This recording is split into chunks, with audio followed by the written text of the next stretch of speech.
Nurturing social skills in young children age of 2 to 3. Helping your child communicate with joy and confidence. Dear parents, welcome to our talk today. We all know that helping our little angels at the age of 2 to 3 learn how to get along and connect with others is a fun yet challenging journey. The ability to communicate and behave appropriately in relationships, also known as social intelligence, is not something children are born with. It needs to be patiently nurtured day by day.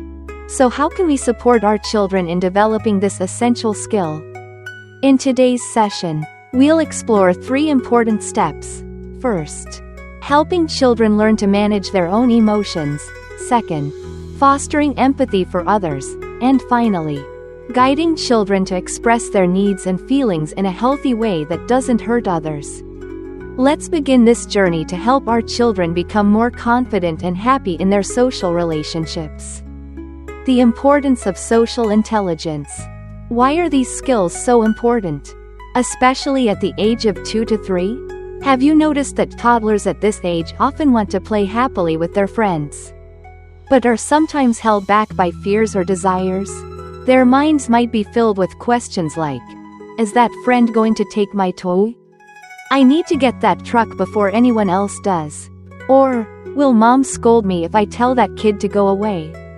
Because of these confusing thoughts and mixed emotions, the first and most foundational step in developing social intelligence is helping children learn to manage their own feelings. When a child understands and can regulate their emotions, it becomes much easier for them to form positive relationships. Next, we'll support them in building empathy, learning to put themselves in others' shoes. And finally, we'll teach them how to express their needs and emotions in peaceful, effective ways. These skills, believe it or not, are even more important than traditional measures of success like grades or academic performance. Emotional intelligence, the ability to manage emotions and understand others, is the key to lifelong happiness and success. From school to career, it's actually more valuable than IQ. Ways to develop social intelligence in children. Now let's dive into some practical strategies you can use at home to help your child develop strong social skills. Always show empathy toward your child. The first and possibly most important foundation is empathy. When children feel truly understood by their parents, whether they're happy or upset, they learn to empathize with others more quickly. This emotional connection becomes a solid foundation for healthy future relationships. Be present when your child plays with others. Have you noticed that sometimes your child may act a bit aggressively when playing with friends? Maybe pushing or hitting? Don't panic or scold too quickly. Often, this behavior comes from feeling overwhelmed or not knowing a better way to handle the situation. Your presence is key in these moments. Gently guide your child to protect themselves without using force. For example, honey, you can take your bucket back. You didn't like that your friend took it, right? You can say, that's my bucket. When children know their parents are there to support them, aggressive behaviors are less likely to become habits. Don't force sharing. We often say, you have to share your toy. But forcing children to share can backfire. Before they can feel generous, children need to feel safe and secure in their ownership. Instead of pushing them, try using the turn-taking method. For example, now it's your friend Mango's turn to play with the bucket. Afterward, it'll be your turn. I'll wait here with you. Let your child decide how long to play. When using turn-taking, who decides when a turn is over? Surprisingly, it should be the child playing. If they sense adults might take the toy away when time's up, they may cling even more. But when they're free to play until they feel satisfied, they're more likely to give it up happily. That moment of willingly sharing is the true beginning of generosity. If turn-taking is too hard, consider getting a duplicate toy or patiently coaching the children to take turns. Patiently wait together. Waiting for a turn can be tough for toddlers. When your child gets upset or angry while waiting, It's often a sign of big emotions they don't know how to handle. Their fixation on getting that toy might just be an attempt to stay emotionally balanced. Your empathy can be a powerful comfort. I know waiting is hard. You wish you could play with the bucket now. Huh? You can do it. I'll wait here with you. And don't forget the power of a warm hug when they cry. You may be surprised. They might not even care about the toy anymore after releasing those emotions. Step in when necessary. What if your child grabs a toy from someone else? Should we intervene right away? Sometimes the other child isn't upset. And it's just part of the game. Observe first. If no one seems bothered, you may not need to step in. But if someone does get upset, guide your child to handle it. You can say, "I'm still playing with that." However, if your child frequently grabs and abandons toys quickly, this may signal emotional overwhelm. They need your help. Stay calm. Place your hand on the contested toy. And say, "You want this truck? Huh?" Then turn to the other child. "Are you okay with letting him borrow it for a bit?" If yes, great. If not, say, "Your friend is still playing. Sweetie, you can ask when he's done. Mango, can you tell us when you're finished so he can have a turn?" Thank you. Let's find something else to do while we wait. Want to build a road for the truck in the sand? Your child may cry or get upset, especially if grabbing toys is how they cope with big emotions. Stay close and comfort them. Once they calm down, the grabbing usually lessens. Teach healthy assertiveness.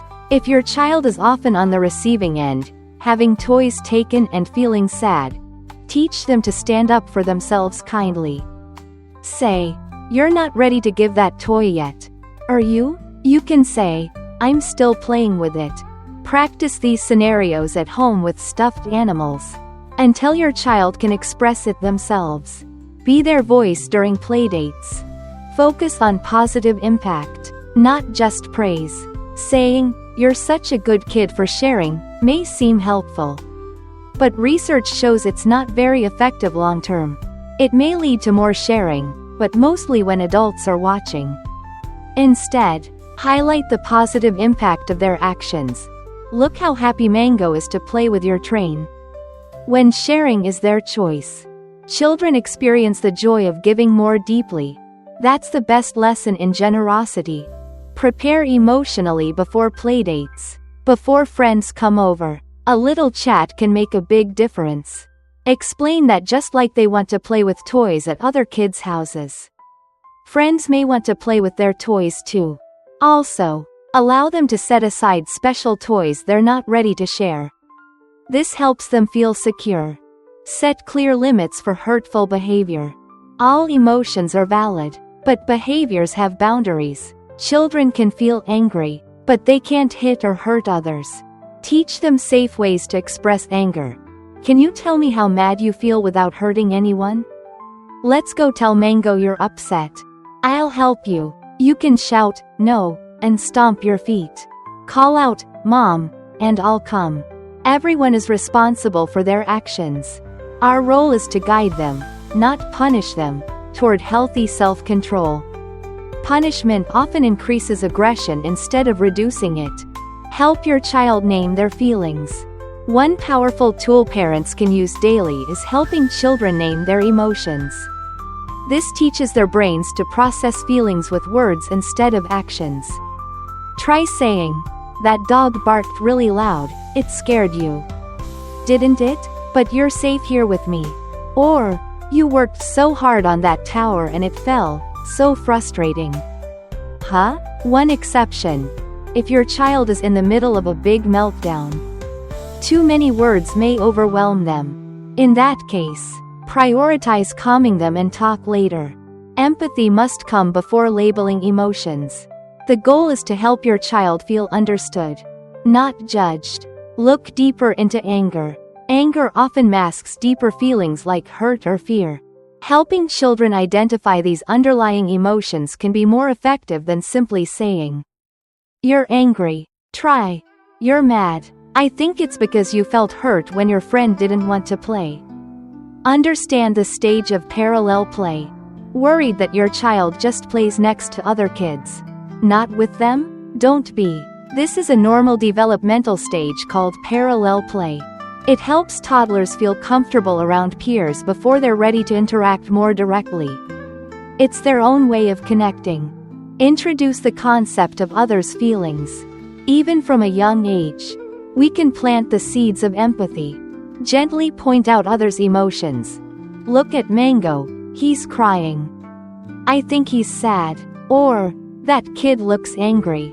I wonder why?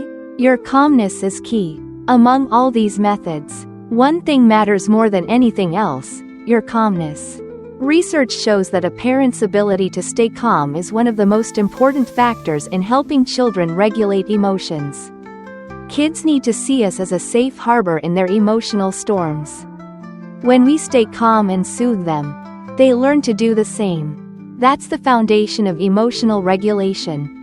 Remember, they're still learning. Last but not least, always remember that your child is still learning and growing. Biting or grabbing doesn't mean they're bad. What matters is that we set boundaries for inappropriate behavior, while showing understanding and belief in their ability to improve. Tell them, everyone gets mad at their friends sometimes. When you're older, it'll be easier to handle your anger and solve problems.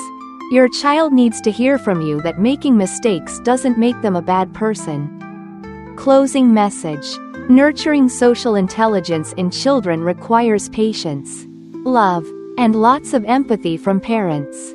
But these efforts will bear sweet fruits, helping your child grow into a confident, kind, and emotionally strong individual. Wishing you and your little ones many joyful and meaningful moments together.